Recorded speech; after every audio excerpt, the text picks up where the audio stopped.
In the previous class, we started discussing we discussed the Tikkun Leil Shavuot, the Shavuot prayer and learning that was done the first time by Rabbi Yosef and his friend in the 1500s, and that towards the end of that gathering, they heard the voice speaking from the throat of Rabbi Yosef, and the voice tells them, you have to go to Eretz Yisrael. It says, "Ve'einechem al tachos al kelechem, ki tuv haaretz ha'elyona tuchelu. Lachen maharu va'alu, ki ani mefarneset lachem, va'ani afarneschem, va'atem shalom uvetchem shalom, v'chol asher lachem shalom." This heavenly voice says, don't be chained by the riches and the goodness that the Ottoman Empire, what they call it, the Hemdat Tevel, the world outside Eretz Yisrael has to offer. You are prisoners, you are drunk by it. Don't let this sway you. You have to go to Eretz Yisrael. And he uses the verse that Yosef told his brothers to tell Yaakov when he brought him to Mitzrayim. He says, don't worry about the things that you leave behind, because you're going to get all the riches of the land. So now he says, you're going to have the riches of the land of Israel. And But the courage to go to right, tremendous courage. The land economically was not really prosperous, not at all. Right? Where were they at the time? They were in Salonika, but we're talking. This is about 100 years. Within the 100 years after the expulsion from Spain, the Spanish Jews, Portuguese Jews were scattered all over the world. They were welcomed by the Ottoman Empire, and Eretz Yisrael was part of the Ottoman Empire. So now, in a sense, they had greater incentive or greater ease to go to Eretz Yisrael. And this land is, especially in Kabbalah, has a very high status. Eretz Yisrael is called Eretz Ha'elyona, the supreme land or the heavenly land. Rabbi Yehuda Levi and Rabbi Moshe ben Nachmanides believed that you could only fulfill the mitzvot in Israel. The Ramban, Rabbi Moshe ben Nachman, even said that the reason we observe the mitzvot outside Eretz Yisrael is to remember them. So when we come back to Israel, we could fulfill them with the true obligation. That's how far he went. And Rabbi Yehuda Levi also said that all the prophecies delivered in the Torah and the Nevi'im, Kol HaNevi'im lo nitnab'u ela be'eretz Yisrael or avura. All the prophecies that were recorded were only recorded because either the prophet prophesied in Israel or it was for the sake of Israel. So they had a problem with Yehezkel, who was in Bavel, or Yonah, who goes to Nineveh, and they had to find ways to explain that. On the other hand, it created for people problems that they were afraid to go to Israel, because Rabbi Meir of Rothenburg in the 1300s said, "Im yehta sham be'eretz Yisrael, ya'anesh yoter mikol averot sheyehta b'chutz ha'aretz." To be a sinner in Israel is much more grave than to be a sinner outside Eretz Yisrael. So people had this ambivalent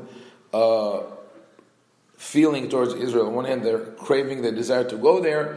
On the other hand, the fear that maybe I won't have the merit to live at that level. But this, what we'll see now, that the push of Rabbi Yosef Karo and his followers to go to Eretz Yisrael, this has a long history. When we think about, maybe call it Tzionut, Zionism, or Eretz Yisrael in Jewish theology. So I mentioned this once, just say it briefly, that there is in Midrashic literature, we don't know exactly from where, it could be anywhere between the 1st century and the 4th century, a very strong warning of the rabbis against trying to reestablish autonomy in the land of Israel. The way they phrase it, it says, God made Bnei Israel swear 3 times, don't try to climb the wall, meaning to break into the city. Don't try to bring the end, or to bring like the Mashiach before its time, and do not provoke the nations. Where? In Midrash. It's a Midrash. It's a Midrash, yeah. But it's also mentioned in the Gemara, so a lot of people took it literally. Now, the original context was the war of the Jews against the Romans, because the Jews kept fighting against the Romans. We're now Erev Tisha B'Av, so we know that it led to the destruction of the temple. But even after the destruction of the temple, there were people who kept fighting. They said, we are going to bring the Roman Empire down. The rabbis who were more level-headed and more realistic knew that this is not going to happen. They knew that the Greek Empire was different. It was not a central command. The Greek Empire was divided. You had the center in Syria, in Egypt, and in Macedonia. So the Syrian Greeks who were fighting against the Maccabees were able to allow themselves to say, okay, we don't have enough power to fight the Jews in Israel. Let them have semi-autonomy and let them leave us alone. The Romans had a centralized command, and everything revolved around Rome, and they collected taxes from all their provinces. Therefore, if one of the provinces would rebel against them and would break free, the whole system would fall apart. So it was worth it for them to channel all their energy on towards Israel to destroy the rebels and not let them. It was like for them the final battle. The rabbis realized that, so they said, "Don't provoke the Romans. Don't fight against them." They didn't mean don't ever fight anyone who's trying to bring you down for the end of days. They never meant don't try ever to go back to Eretz Israel, because they lived in Eretz Israel. What they said was don't climb the wall to go into the city. And that is specifically from the time that the Romans forbade Jews from entering the city. We know, we have the record, it's in the after the destruction around the 2nd, 3rd century, Jerusalem was renamed by the Romans Ilia Capitolina, and any Jew, any circumcised person, whether Jew or Christian, who would be caught in the city would be put to death. The only time that they allowed the Jews to enter Yerushalayim was on Tisha B'Av, because they wanted to mock them as they were mourning the destruction. So the warning was, do not climb the wall. There's no point of you entering the city just to show your presence there. It's not going to work. It's better to save your lives for a later conflict. That was the original context. But what happened was that with all of our wanderings and all of getting into other different lands all over the world, usually under the yoke of another nation, the Jews adopted that as this is our modus operandi. We're never going to rebel. We're never going to raise our head. We're never going to go back to Eretz Israel. And it went on for many, many years. Under Muslim rule, this thing all of a sudden started to change, because the hold of the Christians over Israel was lost, and Jews who lived under the Muslim rule felt more of a connection, because now it was part of the Muslim world. It was now in Gerona in Spain, the 12th, 13th century. There's a circle of Mekubalim called Mekubalei Gerona, and there's the first time we could say we find a divide. The rabbis are divided on the question whether one should do aliyah or not. This goes back. Besides the time that I mentioned regarding the bringing the korbanot, that goes to the time of the second temple. But after the destruction of the temple, the first time that we have a rift between the rabbis whether you go to Israel or not is from that time, 12th, 13th century. Rabbi Azriel of Gerona, Rabbi Ezra of Gerona were two Kabbalists who were on one side, and the Ramban, Rabbi Moshe ben Nachman, was on the other side. What were their arguments? Ramban said that you could only fulfill the mitzvot in Eretz Israel, and our existence in the diaspora is temporary and just as a reminder of what the real thing is. So you have to do aliyah, you have to go to Israel, and he did. He went to Eretz Israel. He finally managed to do that.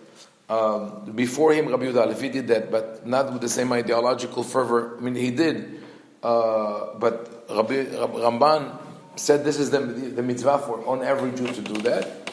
On the other hand, Rabbi Ezra and Rabbi Azriel said that yes, they didn't disagree that you could only fulfill the mitzvot in Eretz Israel, but they found a way around it. They said, wherever you are, wherever you pray or learn or do the mitzvot, you create a spiritual Eretz Israel.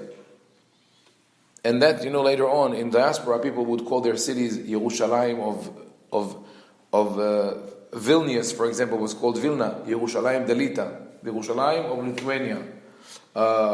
This Salonika was called Yerushalayim of the Ottoman Empire. Each one, they renamed their places Yerushalayim, or the synagogues were a reminder of the temple, Mikdash Me'amat. So that was the solution. We're not going to go to Eretz Israel. This is our temple. This is our Eretz Israel. So you have this divide. Then every time when you have a crisis, those things come out. One of the reasons that Ramban felt that he has to go to Eretz Israel, he lived after the Reconquista, when the Christians re-annexed Spain, it became their part. No longer is under the Muslim rule.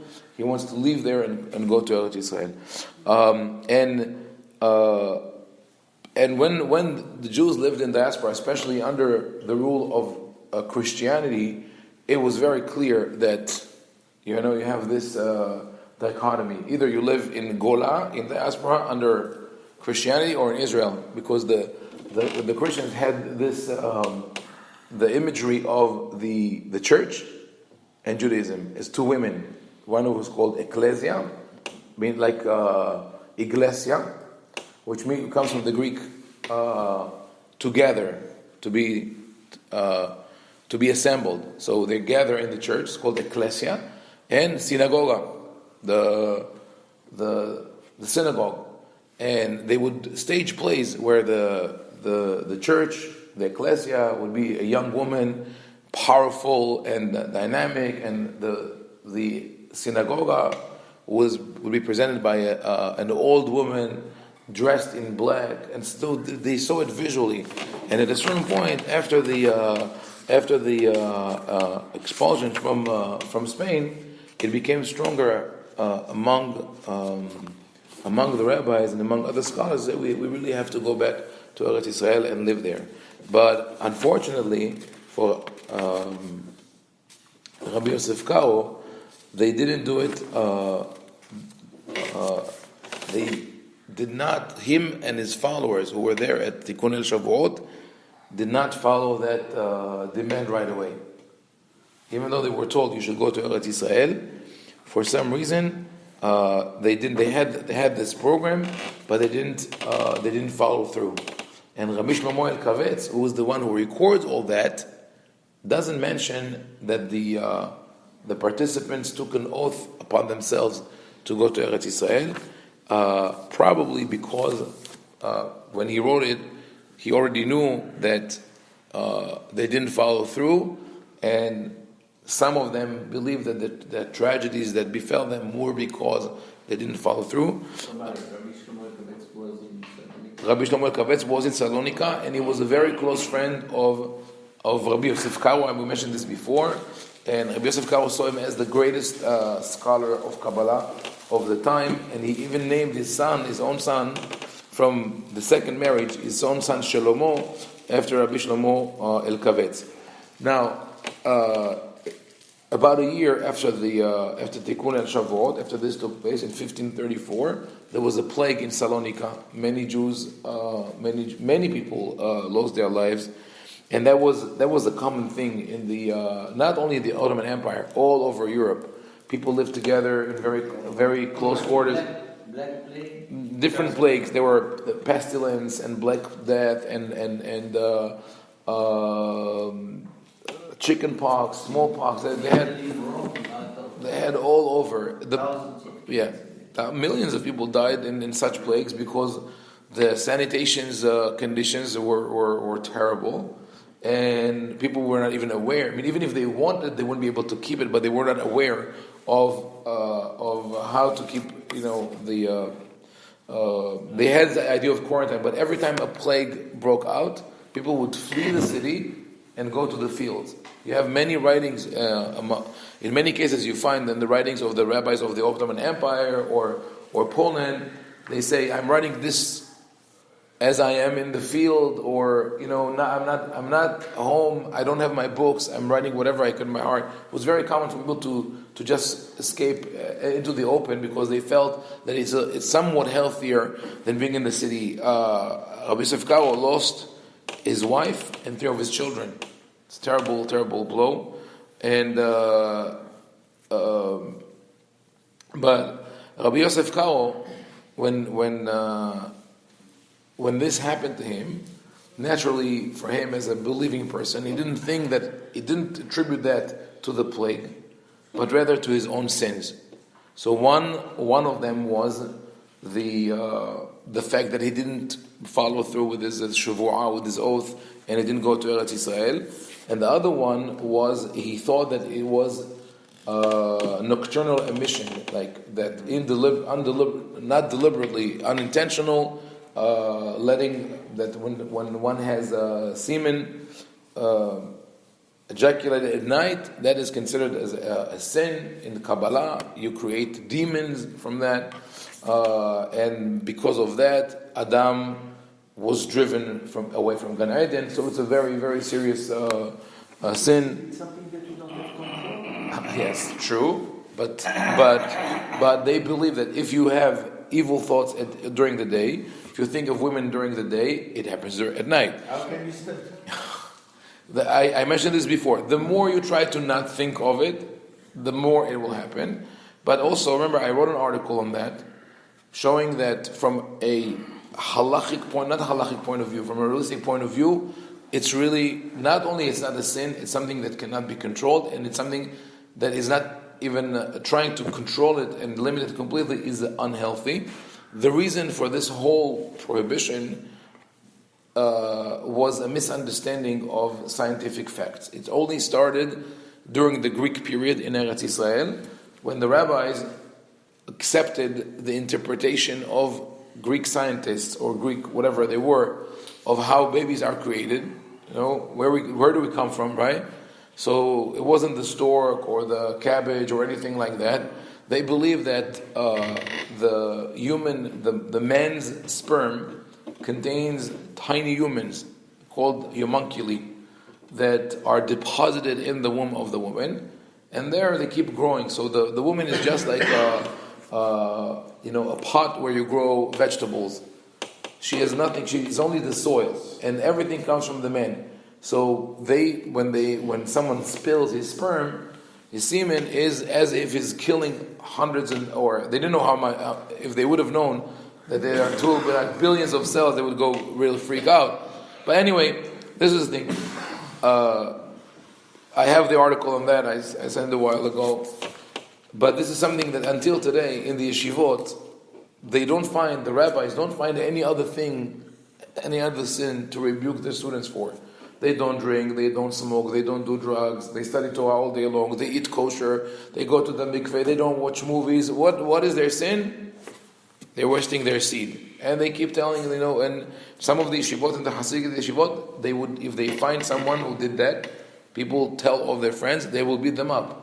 And they don't allow them to use fragrant soap because that will lead to that. They have to wear wide, loose clothes and underwear. It's a crazy thing. Anyway, go back to what Rabbi Yosef Karo writes. He writes that at a certain point, I mentioned that he went to a place called Tikei. The Tikei was a place where the Sufi darwishes would hang out, and there were different sects of Sufis. Many sects in the Ottoman Empire. Some of them were believed in abstinence, of not having sexual relationship, not drinking wine, and their whole life were revolved around singing devotional prayers. The whirling darwishes, and so on. But there were also those who were engaged in orgies, in promiscuous behavior. That was for them sort of the religious. Where did those guys go? They didn't go. They never. I don't see them. They built Las Vegas. I didn't know it was Turkish. No, but Shabbatai Tzvi sort of revived that. But Rabbi Yosef Karo writes this. He says, "Bayom Nizkar עברנו על פתח התיקי עם קצת חברים, והכניסוני שם לטייל. He says, we passed by that place, and I went there just to look around for some reason, and he saw what he saw. He didn't do anything, but he saw maybe women, or not dressed properly, or in some kind of an erotic context.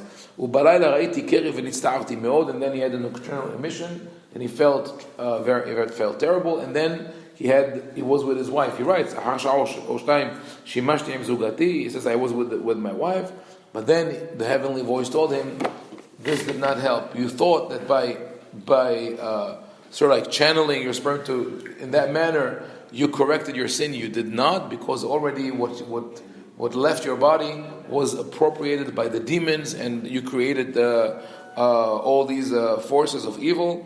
And Rabbi Yosef Karo understood that was the reason that he lost his wife. That his sort of like abstract promiscuity and almost avodah zarah and all that. So that was a terrible thing for him. So later on, Rabbi Yosef Karo goes to Eretz Yisrael, but we really have to talk a little bit more about that whole concept of the relationships that sort of go awry, that feed the evil forces. That was a belief that existed among the Mekubalim of the time, and that also served as the basis of the story of Rabbi Yosef de la Reina. Have you ever heard the story? So we'll talk about it on Sunday. Rabbi Yosef de la Reina, according to legend, was a Kabbalist who tried to bring the Mashiach, and he was actually able at a certain point to subjugate the forces of evil. Samael was Satan and his wife Lilith. Samael and Lilith, he was able to bind them, and then everything went wrong. We'll talk about it.